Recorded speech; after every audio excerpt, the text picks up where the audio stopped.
Fairytales. The Mouse Who Wanted to Be Big, a tale of bravery and self-acceptance. Pipkin was a tiny field mouse with a heart full of dreams. He lived in a cozy burrow beneath the roots of a giant oak tree, sharing his home with his family. But Pipkin wasn't content with being small. He longed to be big, like the majestic deer that grazed in the meadow, or the powerful hawk that soared through the sky. He dreamt of being able to reach the juiciest berries on the highest branches and outrun the sly fox that often prowled the forest floor. One sunny morning, Pipkin confided his dreams to his mother.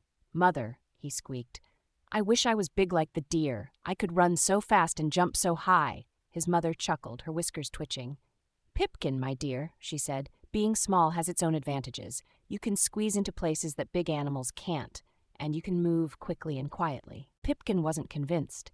He spent the day watching the deer, their long legs effortlessly carrying them across the meadow. He watched the hawk, its sharp eyes scanning the ground for prey. He sighed, feeling small and insignificant. "I'll never be as strong or as fast as them," he thought. Later that afternoon, as Pipkin scurried through the undergrowth, he noticed something strange. A large metal trap lay hidden in the bushes, its jaws snapping shut with a loud clang. It was a cruel trap set by a hunter, meant to catch rabbits and other small animals. Pipkin's heart pounded in his chest. He knew that if any of his friends or family stumbled upon this trap, they would be caught. Pipkin knew he had to warn everyone. But how could he reach the other animals in time? He was too small to make much noise. Then an idea sparked in his tiny brain. He would use his size to his advantage.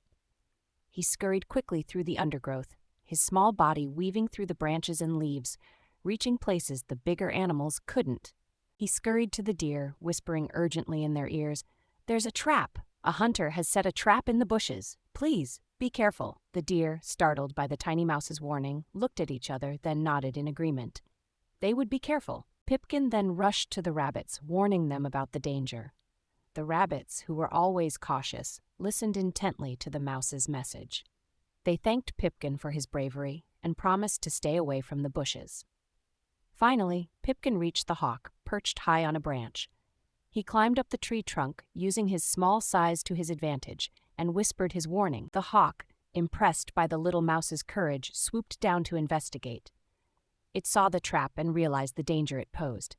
It then flew back to the hunter's cabin, where it perched on the roof and screeched loudly, alerting the hunter to the danger. The hunter, startled by the hawk's cries, rushed out to see what was going on.